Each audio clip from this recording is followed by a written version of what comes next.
Estamos nun novo episodio do noso podcast dedicado ás velas furtivas, que son esas mulleres terrenais e excepcionais as que admiramos, e hoxe temos unha convidada moi especial, que é José Castro.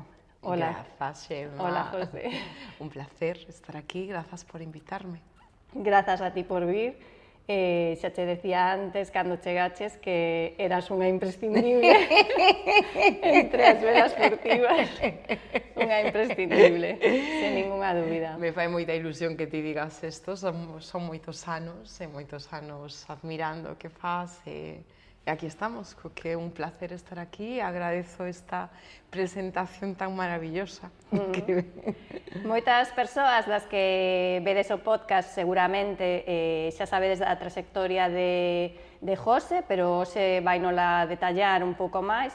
Ela está ao frente do fermosísimo proxecto Noroeste Obradoiro e precisamente queremos que nos vaya contando o antes, o despois, como todo isto.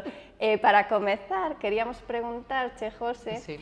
que nos contases, solo como para poñer un pouco en situación, Sí. en poucas palabras, que é Noroeste Obradoiro? A ver, Noroeste Obradoiro, creo que o seu espazo define ben a súa esencia, porque no mesmo espacio se diseña, manufactura e venden unhas pezas representantes dun dos oficios máis ancestrais dos que temos coñecemento, que xa non a orfebrería, senón a ornamentación, non? Por dicilo así. Entón, nese espazo intentamos facer pezas moi sinceras co oficio e moi sinceras cunha formalidade para nos esencial. Non sei se o definen. Sí. Creo que Noroeste Obradoiro é un proxecto tan amplo, tan transversal realmente, que a súa definición nunca pode ser pechada. Entón, creo que imos ir descubrindo os matices ao longo da conversa, pero creo que como para situarnos, para empezar... Acertado. Sí. Contanos, José, o antes de Noroeste. Onde te formaches? Como te formaches? En que... Vamos a ver, é que Noroeste tamén para min é moi especial porque Noroeste foi quen decidiu, entre comillas, a miña formación. Noroeste xa existía, de feito chegou a Compostela cando eu teño casi 46 anos. Noroeste chegou a Compostela cando eu tiña 15, eu os coñecín cando tiña 16 anos. Mais previamente, Antonio e Marián tiñan unha trayectoria moi poderosa de ter galería e taller dedicados á xoiería contemporánea en Madrid. Por un cambio seu vital, Marián era galega, Antonio non, Marián decidiu que quería criar os seus fillos a chegarse máis a Galicia, entón abriron Noroeste na Ruela de Xerusalén. Eu coñecín a Marián cando tiña 16 anos e para min foi un descubrimento vital. Tanto as súas pezas, a concepción que facía dun oficio ou a maneira tan digna de vivir e tan diferente os patróns que eu coñecía. Entón, eu nese momento gañara un certame literario e tiña uns cartiños e lle comprei un colar. Ela creo que non entendeu moi ben porque era o colar máis delicado que había na tenda, eran vallas que aínda seguimos vendendo de Antonio, eu estaba vestida tipo de Cure con 16 anos. Pero empezou unha amizade. Marián tamén tiña fillos da miña idade e, de feito, foron Antonio e Marián quenes convenceron os meus pais de que estudiase xoiería. E eles foron quenes buscaron a miña trayectoria, entre comillas, vital. Quero dicir, eles me mandaron directamente a Masana, previamente fixen un curso en Inglaterra para San Martins de diseño aplicado e perfeccionar inglés, eu xa estivera un ano en Estados Unidos. E despois da Masana fun a Toronto a acabar. En todo este proceso, tanto Marián como Antonio estiveron sempre presentes. Quero dicir, eu facía os meus traballos na Masana, pero eu volvía para casa, e ensinaba os meus traballos, eles me corrixían, menos mal que me corrixeron, eu volvía para Barcelona con todo ese coñecemento añadido é un coñecemento que a min me veu moi ben porque me centrou en Galiza. Quero dicir, ti nesa época, fai 30 anos, Barcelona podía parecer moi molón e ás veces era unha época na que era moi fácil olvidarse das raíces, querer ser tremendamente. Coñezo, sí, ben esa época, Vale? sí, sí. Entón, para min eles foron un enraizamento moi profundo a miña contorna, que agradecerei vitalmente. Entón, por iso, cando era un pouco difusa, creo que a descripción que facía a priori, pero que é transversal porque Noroeste nunca foi unha vida profesional simplemente. Sempre estivo moi enraizado e moi enlazado ca miña vida persoal. Sí, claro, claro, claro. Eu pensei que estaba máis marcado como o antes e o despois, pero é como unha cousa un pouco de destino. Dende os 16, claro. Co que levo traballando con Antonio dende os 16 anos, estamos falando de 30 anos. Claro, bastante máis da metade da túa vida. Sí, exactamente. Pois con este proxecto. Sí, de algunha maneira, sí, foi moi libre ao principio porque podía viaxar, facía as miñas creacións, volvía a casa, viaxaba, e agora, claro, evidentemente a vida de autónoma, xa non teño esa liberdade. É fabuloso, adoro traballar así. Sei que o adoras, e se che nota toda esa paixón. Con todas as súas partes difíciles, non podemos obvialo, é algo ás veces cando se ve por fora parece todo moi fermoso e que o escaparate luce moi ben, evidentemente ti o sabes, hai moitas dificultades, tanto económicas, de traballo, de xestión, non é todo fermoso. Hai unha... A liberdade costa moito traballo. Sí. Sí, págase un prezo alto, realmente, por ela. Sí. Pero eu o que vexo en todo isto tamén é que realmente Antonio e Marián como que tiveron moita visión contigo, porque realmente, o sea que véndote agora, levas tanto na túa esencia este proxecto e o desenvolves a tal nivel que ser capaces de velo desde o principio. Antonio e Marián axudaban a todo o mundo. Digo axudaban porque Antonio sigue aquí, o sigue facendo, Marián morreu fai uns anos, sigue moi presente, pero eles sempre foron xente absolutamente de ben e xenerosos co seu coñecemento, cas súas maneiras de facer, co que eu me considero unha Monse Reu. Eu coñecín a Monse nesa época, sigue sendo unha fabulosa amiga, e Monse tamén estivo moitísimo con eles, co que eran xente emanaban moitísima luz. A Antonio sigue facendo, eu cando falo deles falo no conxunto, porque Antonio estaba no taller e Marián estaba completamente na galería. Axudaron a moita xente. Eu tiven a sorte de ser un deles e que a min este plantexamento... Vamos a ver, ti nun oficio moitas veces ou te dedicas a facer, ou te dedicas a diseñar, ou te dedicas a vender. Meter todo na mesma caixa é complexo. Eu tiven a sorte para min, para a miña maneira de ser, que me gustase tanto o oficio, como o diseño, como o traballar ca xente. Pero evidentemente é un negocio, un modelo de negocio complexo. É extraño, porque normalmente as empresas se dedican a unha das partes de... As tres partes... Sí, eu precisamente che quería falar diso, porque algo que se percibe como moi distintivo no vosso proxecto é que, bueno, pues evidentemente queda patente a túa mestría artesanal. Grazas. O sea, un saber facer, bueno, impresionante. Sí, pero que despois tes unha habilidade especial para acompañar, para guiar a xente, para tratar. Entón, contanos un pouco cales son as claves para ti dese trato ao cliente. As claves, entender oficio, entender por que a xoiería, algo tan innecesario, é tan necesario. Innecesario digo porque uns zapatos, aínda que lle apliques un porcentaxe de deseño, son necesarios para non mancar os pés. Pero a xoiería como tal temos que entender que maioritariamente é un símbolo, conmemora moitas veces. Entón, ti podes querer un anel, pero hai moito detrás. Ou cando che regalan un anel, podes conmemorar o nacemento dun fillo, un cumpleanos, unha boda, o ouro da túa avoa que morreu, a plata do teu marido que morreu, pero é para a túa filla de 9 anos.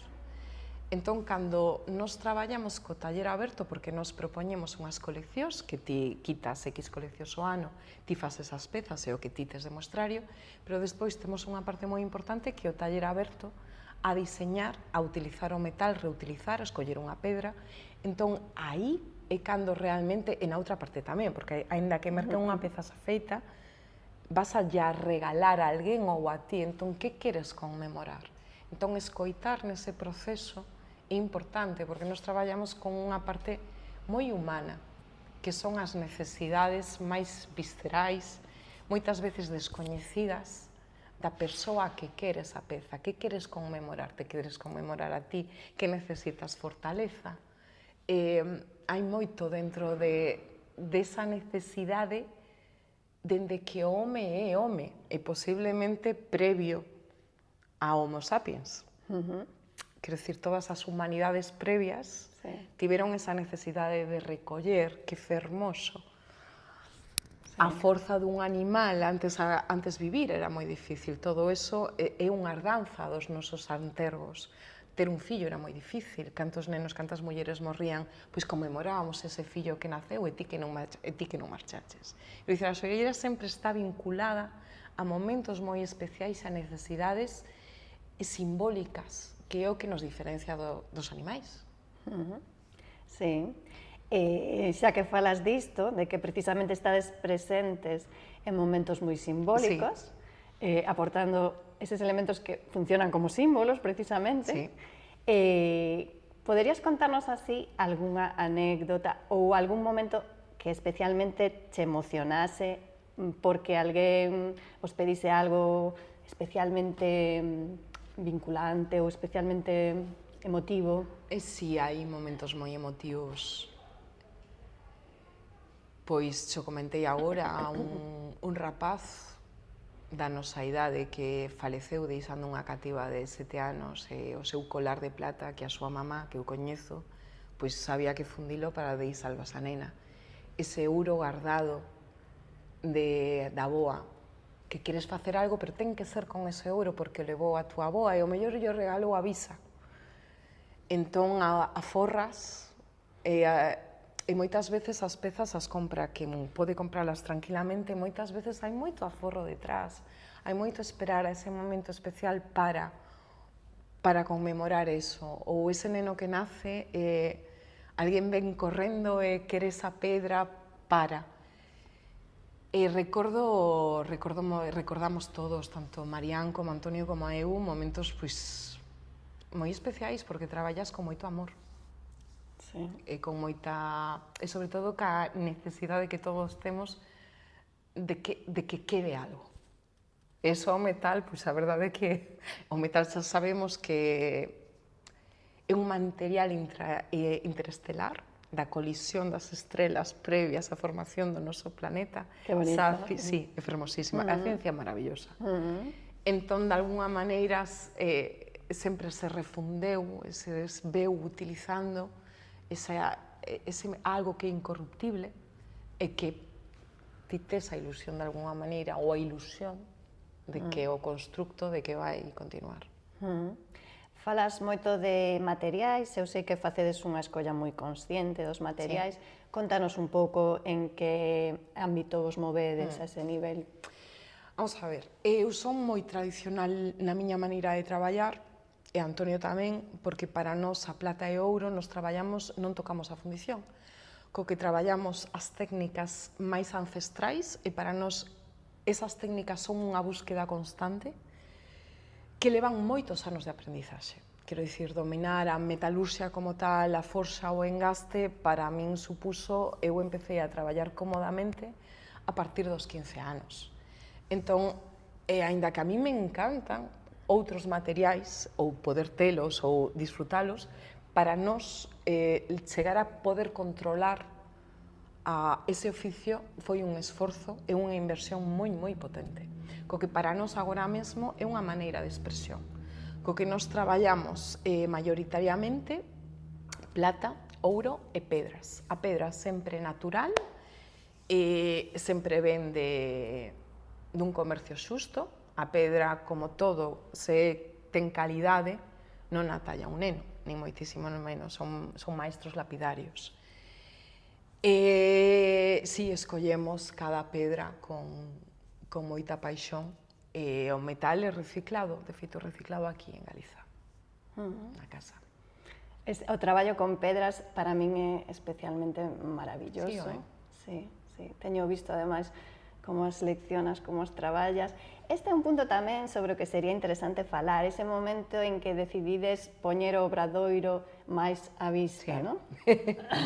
Eso foi a crisis do 2008, que trouxo moitas cousas malas, pero trouxo algunhas boas. Por desgracia, as reestructuracións soen vir de crisis. Cando todo vai ben, ti non dis, ui, voi a... Non. Entón, no 2008 hubo para nós dúas crisis moi profundas. Primeiro esa crisis e despois faleceu Marián. Co que eu que tiña unha trayectoria vital que estaba entre Santiago, viaxando moito, Canadá, Inglaterra, Barcelona, ese camiño que iba a ser para min dentro duns anos, que era sentar aquí e facerme cargo máis fixamente de Noroeste, me tocou facelo antes do previsto. Foi un cancro, en 6 meses marchou, co que tivemos que asumir moitas cousas como poidemos. En ese momento estaba Noroeste instalado como galería na Travesa de Xerusalén, eu tiña o meu taller por un lado, Antonio tiña o seu por outro lado. Ese local, aínda que dende fora non se vise, levaba traballando 20 e pico anos. Entón, había un momento que sabíamos que se necesitaba cambiar. Aparte, hubo un momento tamén, pois, xusto nesa zona había moito movimento había moita droga, era un callexón moi pequeniño, non se metía, a crisis estaba aí terrible. E dentro desta mistura que nós non lográbamos combinar o traballo de galería, de tenda, co dos talleres, apareceu algo que a nós nos veu de gloria, que era, chica, o interés por as cousas de onde se facían. Que antes a xente lle daba absolutamente igual, de onde viñan, que nas facía, se eran chinas, daba igual, só necesitaban que costase eso, que o puxeras. Empezou Balai a dicir que os hornos se facían aquí, os coches a anunciar, empezou a haber un interés polo orixen das cousas. E nos dixemos, chico, isto é o noso. Entón, eu cada vez, tiña moito run na cabeza, había que dignificar os oficios. Que os oficios todo o mundo vía o obxeto como tal, pero non sabían a historia. Eu que viña de Inglaterra, os oficios, as arts and crafts, bendeciron os oficios de por vida. Todo o mundo en Inglaterra coñece o que é unha boa porcelana, o que é unha boa traballo de banistería, aínda que non o podan comprar. Ou que non o podan comprar nese momento, pero entenden. E o entenden porque os oficios se mostraban, os talleres estaban abertos, se facían pequenos seminarios, e eso faltaba aquí. Incluso en Barcelona ou en Madrid, eso non se enseñaba. Non era bonito, non gustaban as más sucias, gustaba todo perfecto, perfectamente embalado, pero non enseñar. E nós decidimos que era necesario enseñar, e tamén había unha produción masiva en China, esa xoiería, incluso aínda non se quere seguir falando en España. A xoiería ven moitísima feita de fora de España. E nós tiñamos que enseñar o distintivo. Os turistas aparecían e dicían, isto está feito aquí ou en China? Entón foi o momento de dicir, abrimos. A nós podemos estar traballando no taller, cando apareza alguén, atender a esa persoa, e despois non temos que dar todas as explicacións cando alguén abría a porta de isto está feito aquí, o fago no taller, non, iso se obviaba. Entón xa tiñas mitad do traballo feito. Se podía gustar ou non, pero abrías a porta e a ferramenta estaba detrás. Despois había o terceiro punto que a nós nos parecía vital para a nosa maneira de traballar, que ti moitas veces, cando entras nunha xoiería, te cuadras. Tes que estar moi de diseño, e de repente... E nos queríamos todo o contrario. Nos queríamos que a xente entrara e desafogara, que estivera na casa. Eso a ferramenta fai. É moi inconsciente, a moitas cousas que son inconscientes, pero ti cando ves alicates, demais, a mí me permite ir cas máis sucias. Que senón non podía. Sí. E hai algo que para nós sempre foi esencial, eu estou intuín, por iso tamén me trouxo tanto a vida de Marián e de Antonio. Eu non entendo as esquizofrenias vitais. Non entendo ser na casa unha persona, no taller unha persoa e despois vendendo outra. Eu necesitaba un transitar polos diferentes ámbitos da miña vida sendo eu, a mesma. E todo eso se permite nun taller aberto. Eu podo vender un zafiro cas máis sucias en tenis e podo vender unha peza de 30 euros no mesmo contexto, porque é un contexto real. E cada vez máis precisamos estar na realidade, na nosa realidade, non facer constructos nin. Sí, sí, sí. A min eso sempre me maravillou, como te manexas nesas, de verdade te digo, nesas esferas, sí, se ve moito cando, porque vas ao teu obradoiro e te podes atopar con alguén familiar, e te podes atopar con unha persoa, e faz que todo conviva con moita naturalidade. Non é nada fácil iso, non é nada fácil. Eu creo que o taller Sí. é unha entidade, Antonio e eu o dicimos. A miña filla de 5 anos o percibe. Noroeste é unha entidade que nos xestionamos, pero fai anos que non o decidimos nós. É moi extraño, pero sí é certo que é algo que xa ten vida propia, xa ten carisma propia e nos xestionamos, protexemos, somos os guardiáns de, pero xa non é... Eso é maravilloso. Sí. Eso é maravilloso. Eu algunha vez tamén sentín eso, incluso neste proxecto que temos aquí, sentimos eso, como incluso a xente tira por nos cara a determinadas direccións, non? É moi bonito porque te das conta, por un lado, que estás conectando con xente, porque senón... E coa realidade. E coa realidade. Da contorna. Sí, e por outro lado, eso, como te excede, non? E como te leva por camiños que cando os ves dis, que interesante, pois... E non o deciden eu, é o que ten que ser, pero é un camiño que xa vai un pouco a su. Sí. Eso é... Sí, isto é maravilloso. Sí que o é. Pois contanos un pouco, hai un tema que a mí sempre me encanta falar porque me intriga moitísimo, que é a túa inspiración, os teus referentes. Sei que a natureza ten un papel moi importante para ti.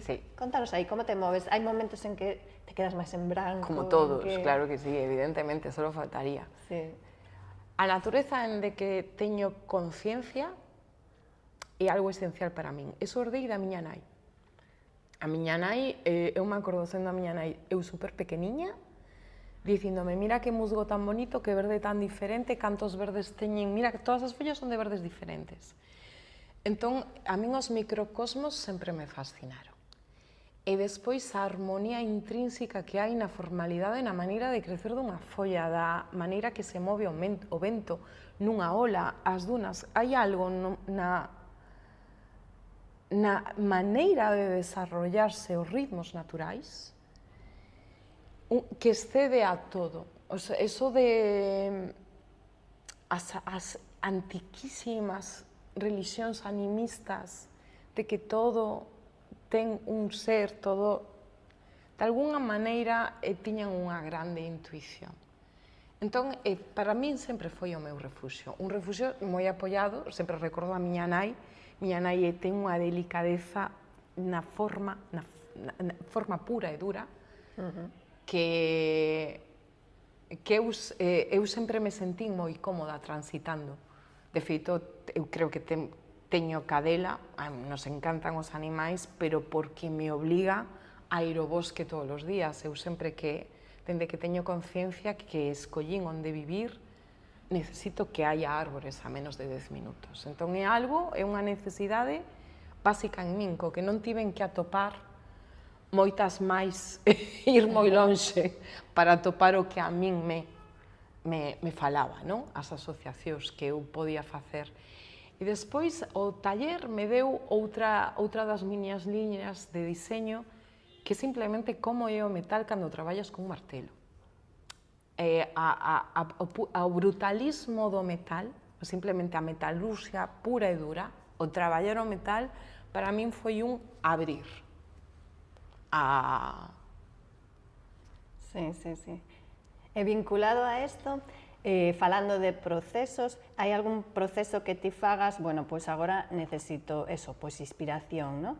Algún proceso que fagas, pois cando necesito inspirarme, pois eso, vou dar un paseo, ou fago tal ritual, ou fago... Hai algo así que teñas como máis establecido, que ti mesma sexas consciente de que te axuda? Sí, son, supoño que rituais inconscientes, pasear a min me axuda infinito. E despois, algo que cada vez é máis difícil de atopar, horas tranquilas de taller. E todo eso pasa por, nos guste ou non, tempo. Tempo para pensar, tempo para ter vos pensamentos, tempo para estar. E ti sabes que eso ás veces a voráxine é complexa. Para cos anos vas aprendendo. Eu, por exemplo, para atopar esos tempos, chego a traballar ás 7 da mañán. Tamén para poder conciliar, porque teño unha filla que adoro criar, nai 40 na primeriza, non foi un accidente a miña criatura. Quero estar aí, co que ese horario tan extremo, me levanto ás 6 da mañá, chego a traballar ás 7, me permite ter ese marxen de 3 horas e media que non teño ningún. E pasear, e dibuixar. Dibuixar mal, porque eu dibuixo moi mal.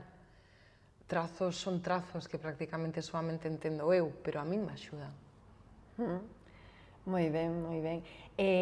Falas moitas veces do papel da tradición, non? Sí. De que lle das moita relevancia. Como combinas tradición con contemporaneidade? Porque as túas pezas transmiten contemporaneidade. Entón, que balanza fas para equilibrar estes dous? Os oficios, as técnicas ancestrais postas completamente a disposición da forma.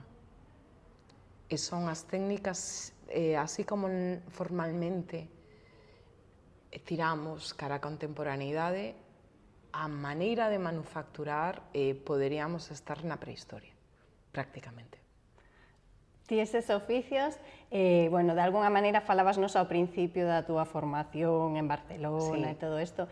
Entendo que aí adquiriches unha parte, non? Sí. Pero que despois se foi perfeccionando, non? Gracias ao papel tamén de Antonio, non? Antonio, sí, eu tamén vivín na Masana unha época gloriosa que a Masana sigue sendo unha escola excepcional, mas no momento que eu estiven foi unha gloria, porque a Masana, cando eu cheguei a Masana, fora comprada recentemente entre a Autónoma, a Universidade e o Concello de Barcelona, porque era unha escoliña pequena, privada, pero que ganaba concursos internacionais de deseño a lo grande. Entón instauraran a diplomatura. Era un ano glorioso que estaban, claro, date conta que nos tivemos para 15 alumnos, tiñamos 10 profesores. Foi un momento que a Masana era punteira en deseño, mas foi moi boa en taller. Eu tirei a Hans, que era un profe alemán excepcional, que viña de Forsheim, que viñan das mellores escolas, a Ramón Puig, Carlos Domenech, había moitísima xente e nos trataron moi ben, nos cuidaban infinito. Tiñan moitas ganas de ensinar e o fixeron moi ben e estaban moi ilusionados nese momento. E despois eu estiven con Jaime Díaz, que é unha escola de técnicas puras e duras, forxa, fundición, pero fundición non de fundición de facer moitas pezas seriadas, fundir, facer mezclas de plata, ouro, fundir, laminar, e a mí me encantou. O que máis tardei en pillarlle a afición foi as pedras, porque non me gustaban, nin o ouro nin as pedras. Ahora me encantan, me apasionan. Pero iso foi Antonio que pouco a pouco me meteu en... E despois a vida sí que me levou, antes de que me gustasen, me obligou a traballar e a vendelas. E despois entrei. Pero despois Antonio, neso tivemos sorte, porque Antonio e eu vamos moi parexos. Tanto nos gusta moito o taller e ter as mans ben sucias e despois nos gusta moito deseñar. Entón, pois, foi confluindo. Que bonito.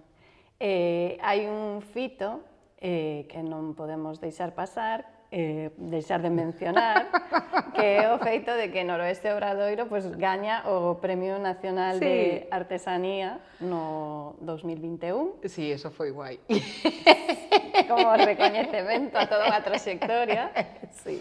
Contanos, por favor, que En supón produto. que... Pois foi moi especial tamén polo, bueno, evidentemente gañar o Nacional de Produto é moi bonito. A todos nos gusta. Aquí só teñen xente, o ten Idoia Cuesta e Paulo Gea e tamén Inés Grencou o quitou fainada, co que aquí en Cuidado temos que estar moi orgullosos. Sí. Hai moitos galegos facendo cousas excepcionais. Para nós, nese momento, foi moi especial porque, primeiro, o confinamento. E despois a miña nena era moi pequena. Entón, ti o sabes, a maternidade, conxugala con isto é difícil, porque as dúas cousas requiren moitas horas, non? E ti sabes que criar constantemente ao principio é un parón querido, e a vez doe. Entón, preparar todo o do premio, que foi como preparado dunha maneira de... un sábado pola mañá, último día, e recibilo foi fabuloso. Por moitas cousas, porque acabamos de sair do Covid, porque Erea estaba aí para unha nai que non sei se a nena que tiña 1 ano, 2, ainda estaba dando a teta aí cada hora. Foi moi bonito, por moitas cousas, foi moi bonito. Sí. E pola miña avoa, polas miñas avoas. Nese sentido, por exemplo, a túa familia acolleu ben a túa profesión. A que me refiro? Non, terrible, terrible. Foi un drama terrorífico. Non pola miña nai, polo meu pai, foi unha das decepcións máis grandes que lle di, pobre home. Sí, porque nos vimos dunha familia de traballadores, entón el traballou toda a santa vida, un camionero, un transportista, para que a súa filla puidese estudiar, e que eu non quitase, que non me formase, que non fixera medicina, que fose abogado, unha vida fácil, unhas oposicións, para aí foi terrible. Ainda, eu creo que agora, ainda sigue chorando polo tema. Sí. Foi unha loita moi dura, sí. Sí. Claro, viñase dunha tradición deso das carreiras con prestixio, que agora se cambiou moito todo iso, pero eu tamén vivín isto, hai unhas carreiras con prestixio e outras que non tiñan, exactamente. Claro, se queres ser alguén na vida, pois tens que ser, hai un catálogo de unhas opcións reducidas. Que esta vida de diseñadora. Diseñadora é algo moi extraño. E por encima manchar as más. Sí. Que tes que facer eu, que traballei toda a santa vida para que ti puideses, claro, eu tamén o entendo, Sí. Pero sí, foi un trauma.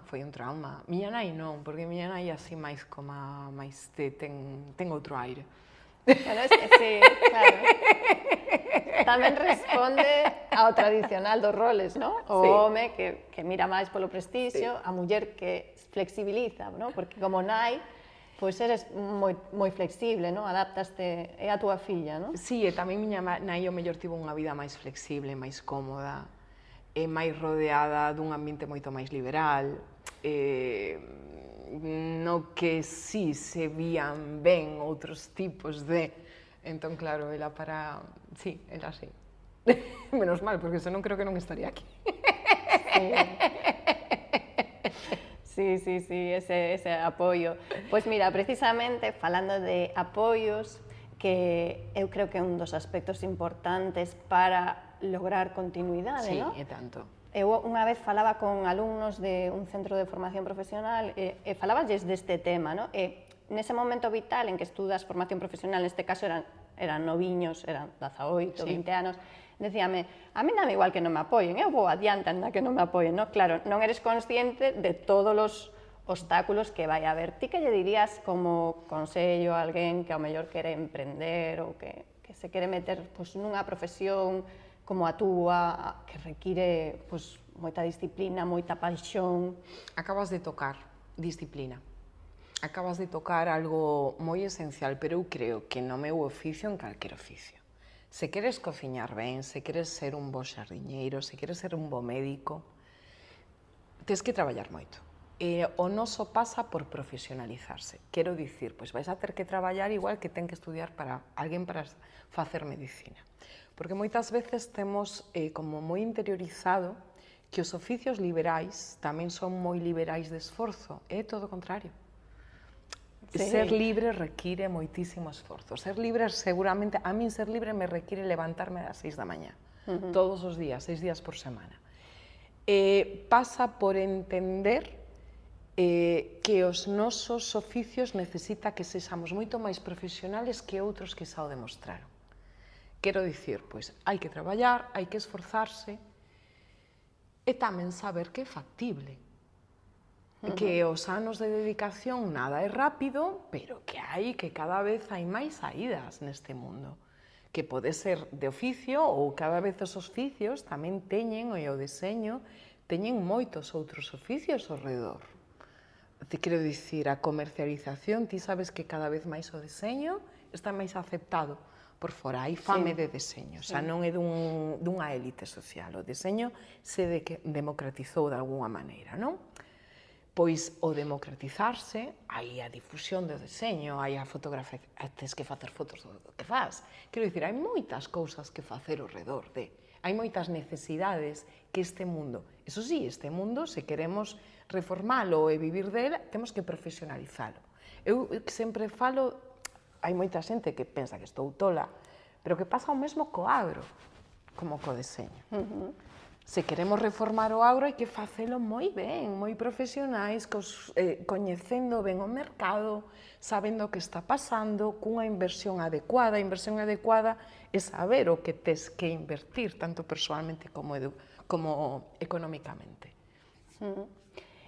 Por exemplo, como lidias ti con momentos de dificultade? A que me refiro? Si hai algo no que ti te refuxes cando ao mellor as cousas non van tan ben, incluso procesos de novo que ti poidas ter ou sistemas que ti poidas ter de decir, vale, pois xa sei contextualizar que isto é unha crise máis temporal e sei como abordarlo. Sí. Vamos a ver, xa son moitos anos, porque eu teño 46 dentro de uns días, eu son autónoma dende os 26.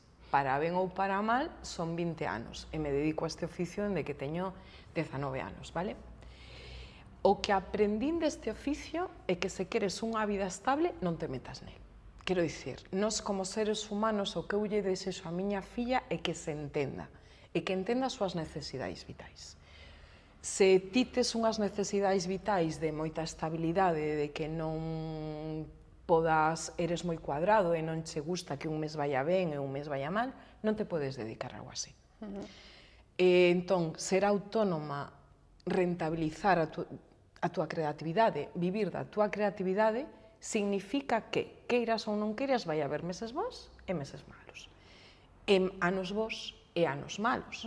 Se ti nunha vida nunha trayectoria laboral tes que cambiar 3 ou 4 veces de local comercial, por A ou por B, pois vas a ter anos moi malos. Entón, pasa ti por, primeiro, entender as túas necesidades vitais e despois aceptar cales son as características do que te vas a dedicar. É moi diferente quitarse unha posición e ter un soldo estable que podas adicar ese soldo a túa vida ou ti o sabes. Sí. Sei perfectamente de que falas en todo momento. Non ti tes que saber que isto, se te adicas en xeral, é así. E coñecendo, hai xente que non, hai xente que chegou e bicou o santo, os menos. Aínda que teñas éxito, aínda que vendas, pois é que isto non é lineal, non é unha vida lineal. Hai un libro fabuloso que lín fai pouco que dicía, lle desexaba a súa filla unha vida moi torcida. Claro, isto é un camiño moi torto. A min fai pouco me dixeron que era unha rama torcida. Me dixeron despectivamente. Eu, a partir de aí, vou facer unha colección que se vai chamar Pola Torta. Claro, eu son unha pola torta, vale? E o meu camiño é torto. E normalmente estes camiños son tortos e tes que aceptalo. Entón, pois tes que saber que haberá anos malos, anos bons, mentres o teu proxecto sea viable, que tamén temos que entender a viabilidade. E cando eu falo de viabilidade, falo de ser profesional, vale? E de profesionalidade os oficios, de saber se o que ti entender se ten cabida ou non no ecosistema en que te desenvolves.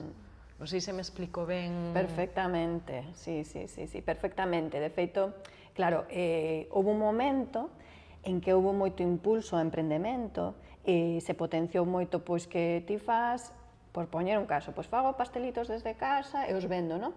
Claro, o que faltou foi promocionar tamén o seguimento.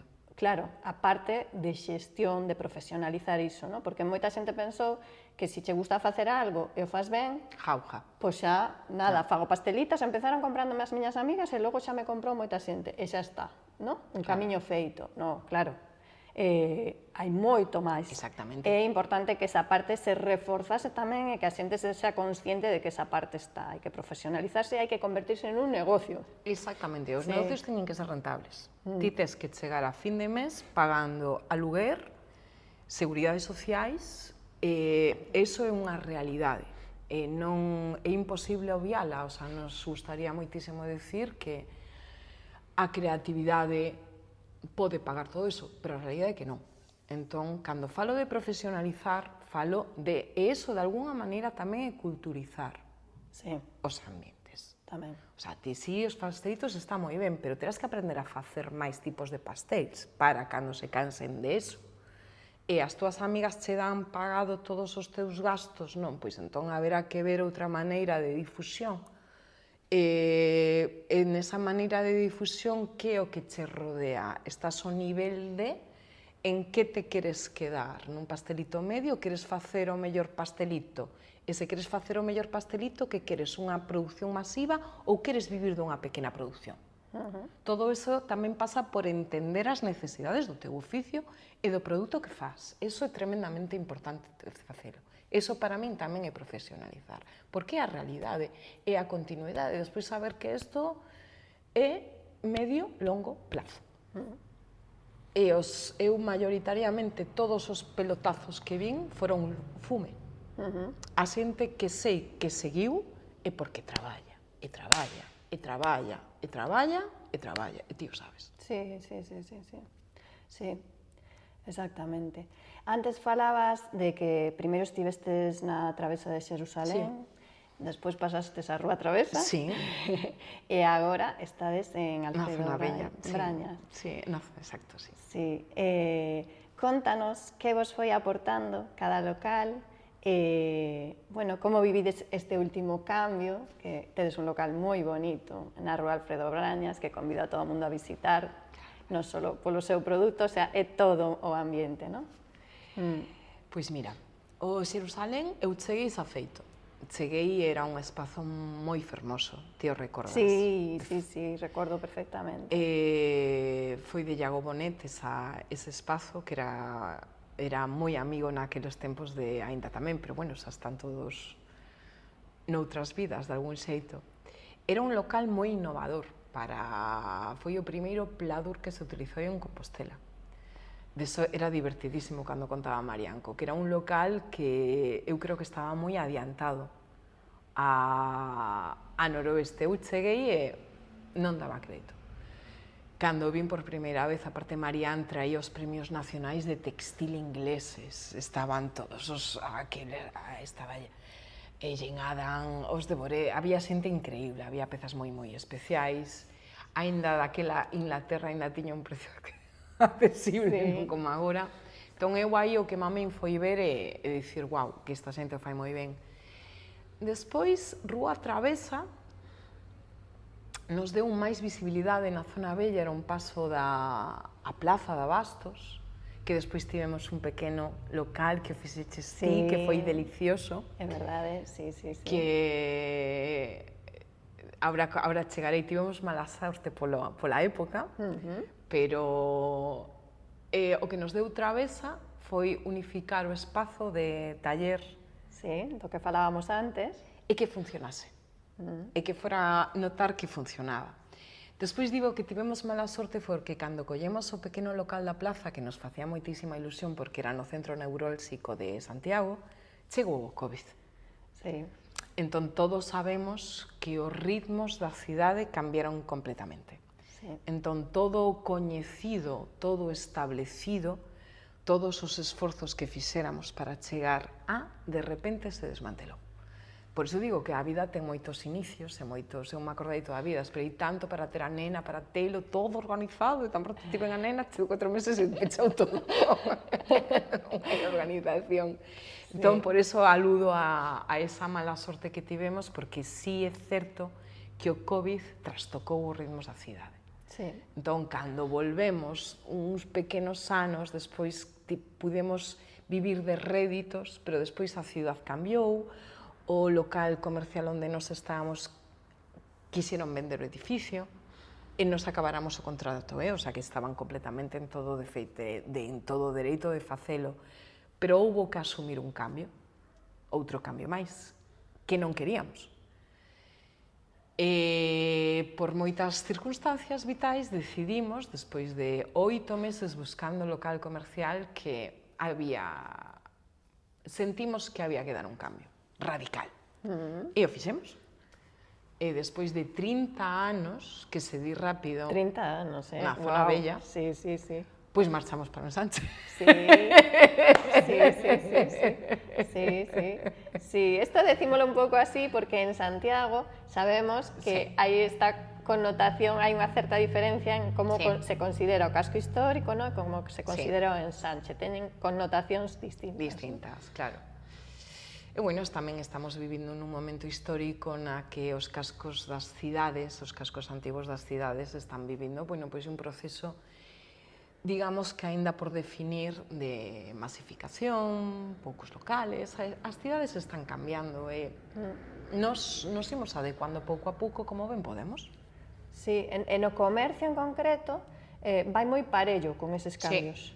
É como se fose totalmente paralelo, ¿no? Sí. Outras actividades, pois non sei se ao mellor poden manterse por un tempo máis a marxe, pero o comercio vai arrastrado dos cambios completamente. E son cambios que a min, por exemplo, neste caso, me chegou, non son cambios, foron a mestura de moitas cousas, dende que tiñamos que deixar ese local, que xa levamos 11 anos, cambios da cidade, foron a mestura, pero o que quero dicir é que estos cambios a min me pillaron por sorpresa. Co que diste é completamente acertado. O comercio cambia co ritmos da cidade cando ti que levas o comercio non nos entendes aínda.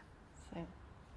E que, falando de sorpresas, que sorpresa vos trouxe este local? Porque creo que vos trouxe algunhas sorpresas. Este local trouxe moitas sorpresas, porque claro, realmente si no Ensanche é difícil atopar locais que nos tiveramos cabida, pois por todos son moi rectos, e nos precisábamos meter un taller, un espacio de venda co que foi difícil atopar o local. Foron 8 meses moi duros e despois cheguei a este local que non tiña ningún... É o destino, ás veces non sabes, cando dis as cousas son para ti.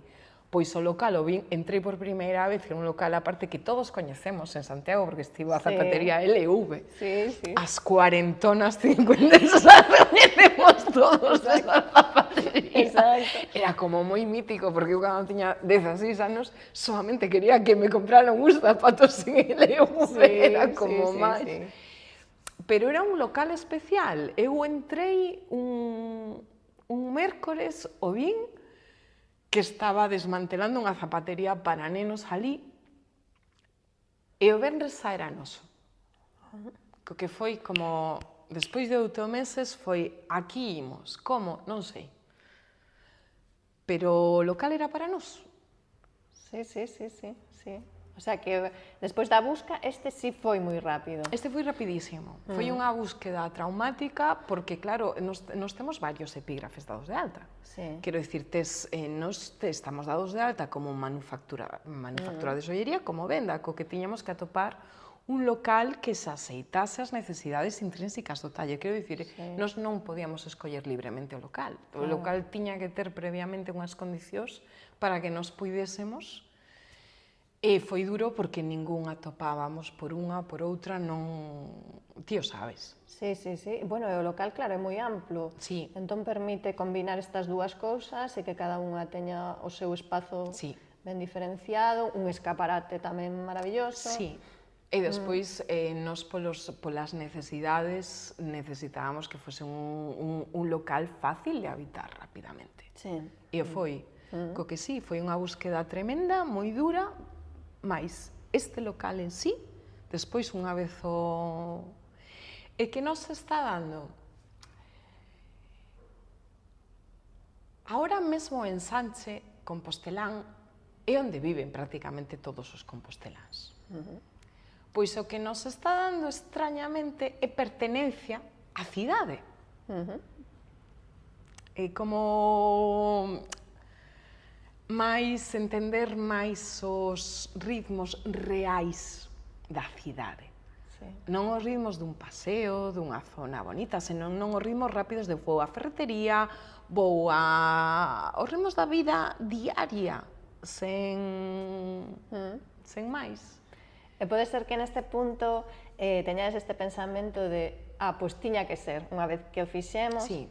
pois tiña que ser, aínda Sí. que ao principio houvese como esa idea de pois non nos apetece, ¿no? Como nun primeiro momento mellor, non nos apetece, pero despois pois tiña que ser, fíxate, foi unha sorte Sí, facelo. foi unha sorte, non? Sí, o mesmo que che comentaba no 2008, se non houvese esa crise nunca poríamos o modelo de taller aberto, pois isto foi un pouco mesmo. Foi, despois é un local que agora sí que é certo que outro se nos quedaba pequeno. Neste local permite facer moitas das nosas outra vocación que noutro local non podíamos, porque outro local, o espacio de venda máis o espacio de manufactura, se comían o local. O sea que podíamos ter algo anecdótico, un textil, pero aquí podemos ter artesanía contemporánea, que é o seguinte paso que nos facía moito tempo que tiñamos ganas de dar, simplemente porque foi un paso xa dado. O primeiro noroeste, que non tiña o taller, sí tiña algo de porcelana, algo de textil, algo de creadores que a nós nos tocaban a alma e queríamos ensinar. Ahora mesmo está Paula Ojea, Idoia Cuesta, Aitor Martínez, Rina Menardi, Alex Frosun. Temos a xente, temos unha serie de... Pois hai anos que podemos facer 2, outros 3, outros 1, de que nos gusta misturar un creador excepcional galego cun creador excepcional de fora. Fixemos a mistura de Paula Ojea con Alex Frosun, que Paula Ojea, xa sabedes, é unha ceramista excepcional, con a copa, un pino, aparte unha inxeneira, que alzaba rascacilos en Nova York e deixou todo para traballar cas más, que iso ten moito mérito. E a nivel persoal, Paula é excepcional, e con Alex Frosun, que é un soplador de cristal máxico. Despois, hai cousas especiais, este local nos permite facelo. Sí, desto precisamente che quería falar, ¿no? Deste tema de que, bueno, estades colaborando eso con artistas, artesás. E como xurde todo isto? Quero decir, é máis dun xeito máis orgánico, facedes unha selección, como vai aparecendo estas posibilidades?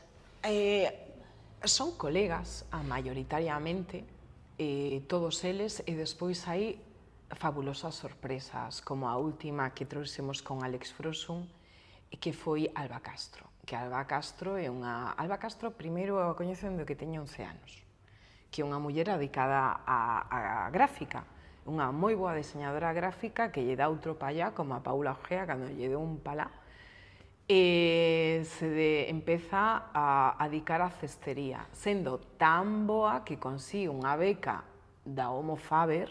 Se coñeces a Homo Faber, sabes que a Homo Faber é a selección que fai a Michelangelo Foundation, que é a fundación para min das mellores dedicada á artesanía contemporánea, baseada en Suiza, e a Homo Faber é a mellor selección dos artesás contemporáneos de toda Europa, de todo o mundo. Entón, pois dá estas becas que escollen a Alba, que vai a Portugal a traballar con brasello, que é unha fibra excepcional, belísima, delicadísima, elegantísima, que é unha fibra casi desaparición en Portugal, que é moi interesante porque o brasello non se planta, crece libremente, hai que ir a buscar os prados.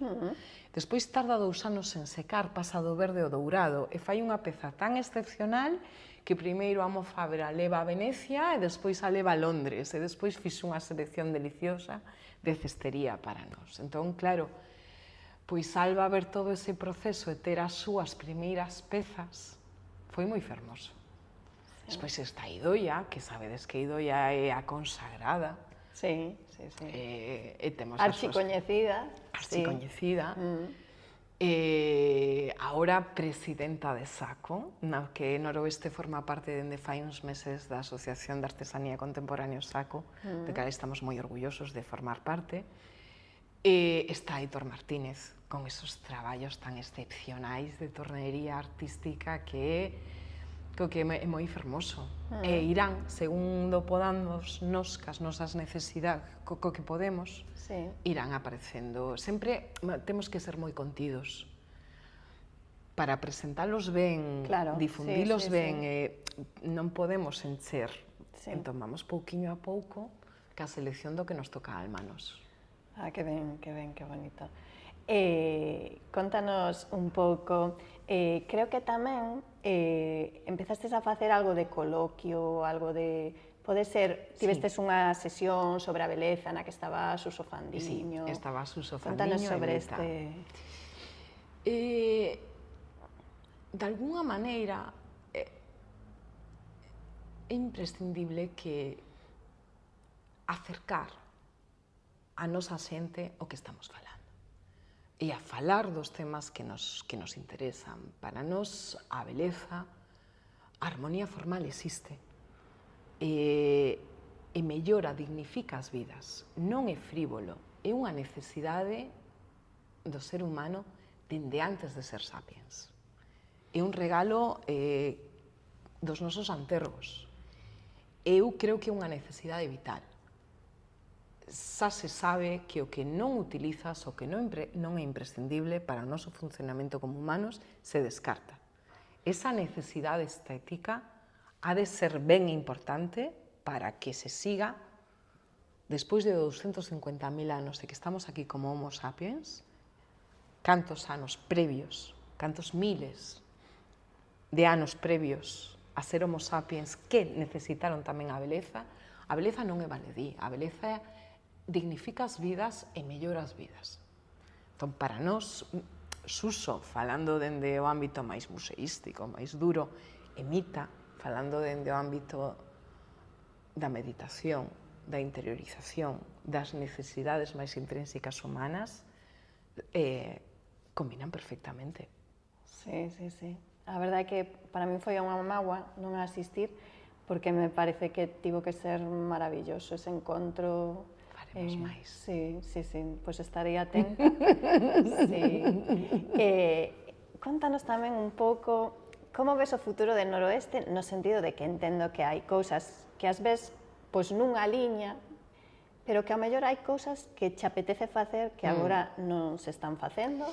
Que che gustaría que incorporase Noroeste? Empezamos agora a facer. Primeiro, despois de momentos tan convulsos como foi o COVID, axustar o novo local, houbo pouco tempo de creación a un ámbito que a min me apaixona, que é o obxeto. Obxeto de contemporáneo de plata.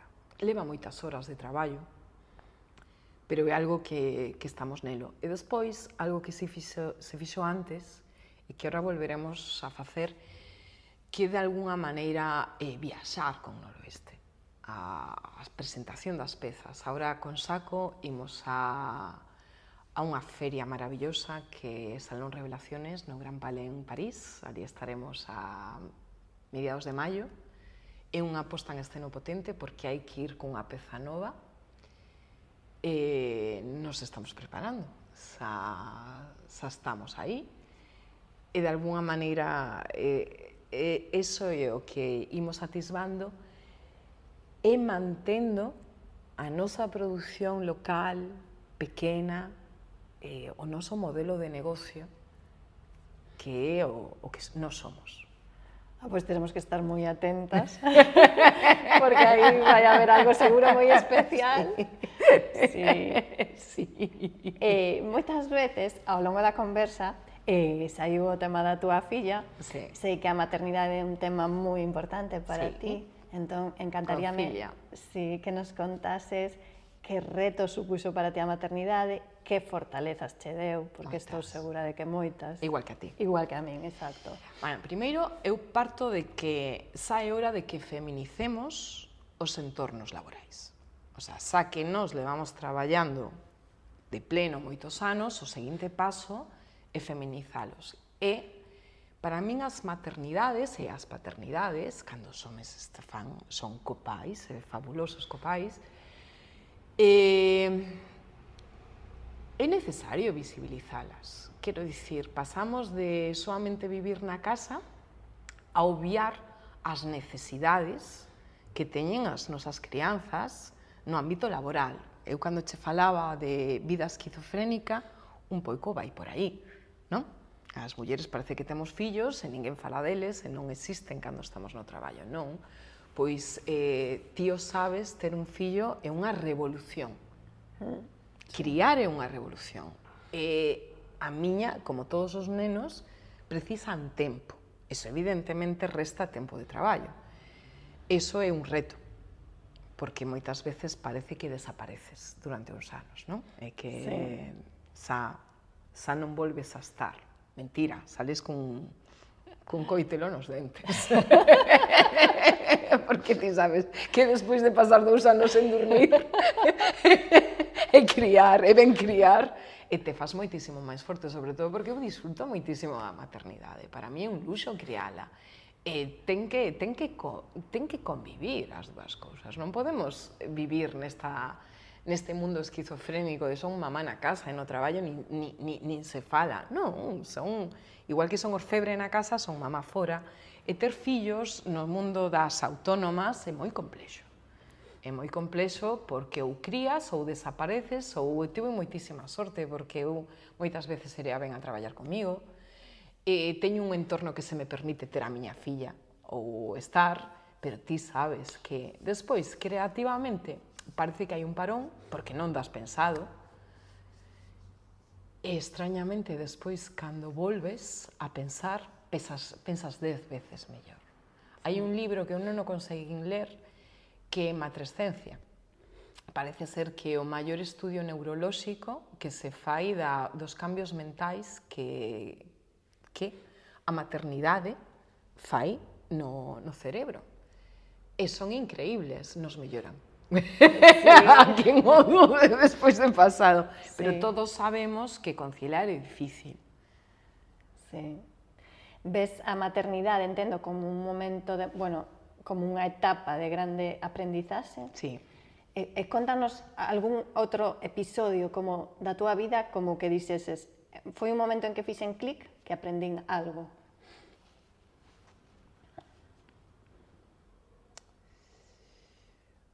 Moitos, porque eu tive moita xente que me ensinou. Coñecer a Marián.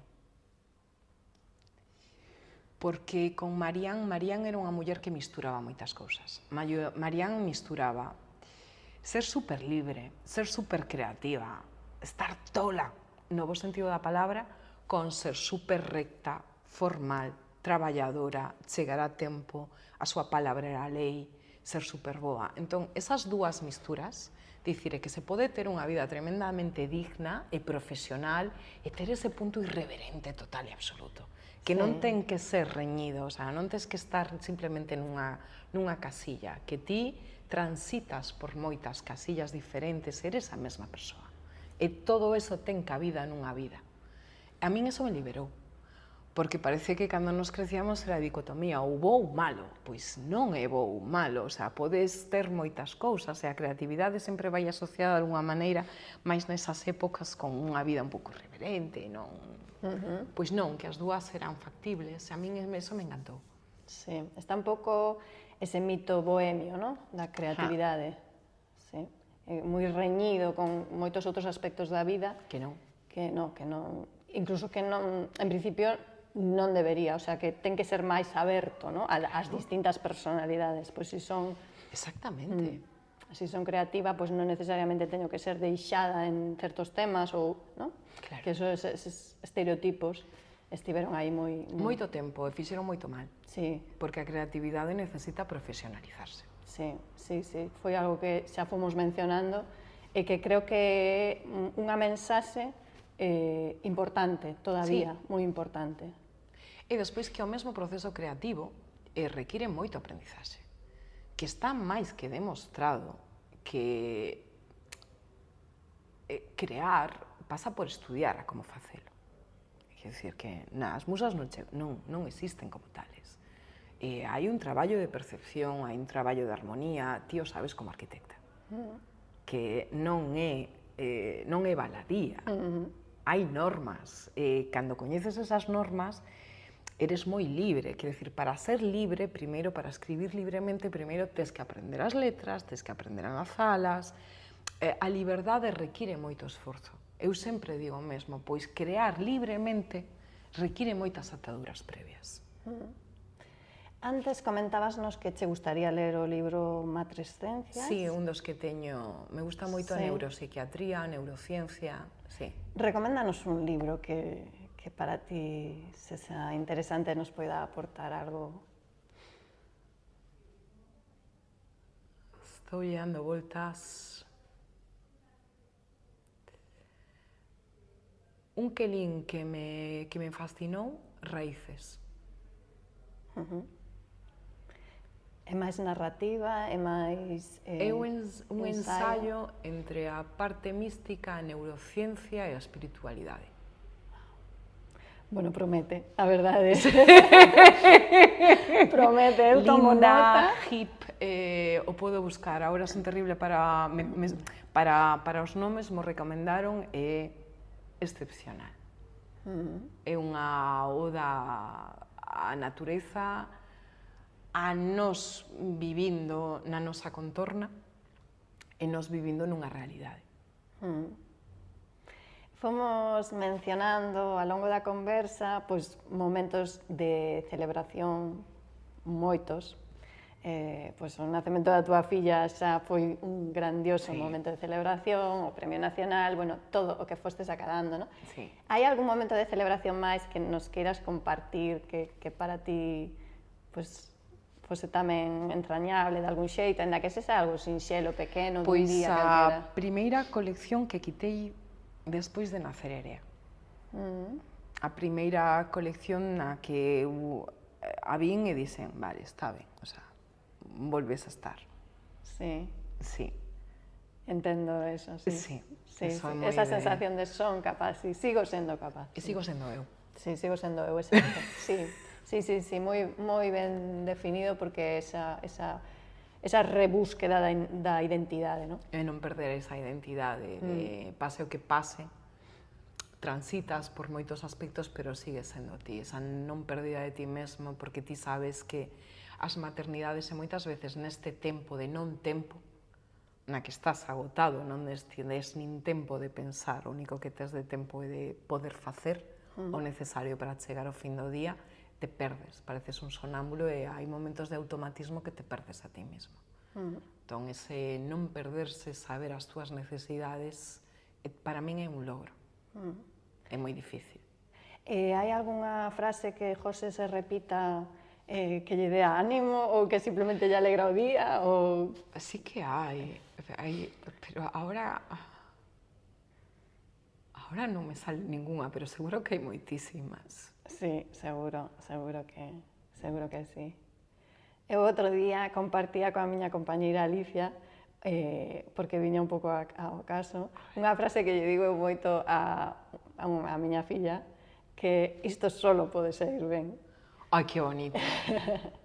Mira, unha frase que me dice moitísimos anos, sueño porque non lo estoy, da película Leolo, que sueño porque non estou tolo, o sea, a capacidade de soñar.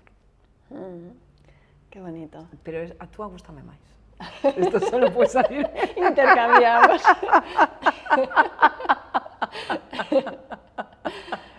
Sí, pois vamos a ir rematando esta conversa e hai unha pregunta que sempre facemos ao final, que é cal é o moble de vela furtiva que máis che gusta? Ai, ese armario. Me gustan moitos, pero ese armario me parece tan bonito, ten unha serenidade intrínseca tan fabulosa que me gusta moito, moito ese armario.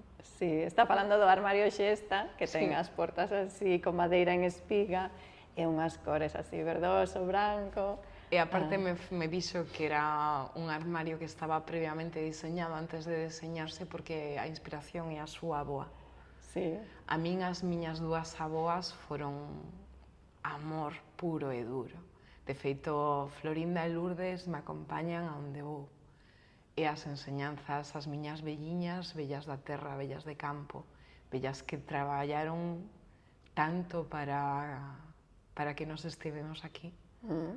E falas con elas de vez Sí, en cando? claro que sí. Aparte, a Florinda era moi divertida, a miña avoa de Muros, porque era roxa como a sangue, moi de Dios, pero non de curas. E despois vivía cunha mezcolanza de crenzas antiquísimas galegas, como quitar os aires e os fumes e as ervas de San Xoán para era importantísimas. Era unha muller tremendamente libre, reivindicativa, moi boa muller, e a nosa Lourdiñas, canto traballou. Me acordo delas moito, moito, moito, e cada día me acordo máis. Unha era de Muros e a outra? Forte Vocation. Ah, moi ben, moi ben. Sí, unha me ensinou o mar e a outra me ensinou o agro. Sí. Moi ben, bueno, con todas estas influencias tan especiais, pois claro, xurden personalidades tamén tan especiais, claro, sí. Nada, por último, contanos onde te pode atopar a xente, como pode contactar contigo. Me podes atopar en Alfredo Brañas, en Santiago de Compostela, en Alfredo Brañas, Noroeste Obradoiro, aparece páxina web feita fai moi pouquiño por Nova Garda, co que estamos de estrea. Tendes de todo, teléfono, Instagram, todo o que precisedes. Ou por ti, se vos é máis fácil. Tamén, Sema, efectivamente. fai moitos anos que compartimos amizade, Sí. e por moitos máis por vir. Exactamente. Mil grazas. A ti, queridinha. Mil grazas.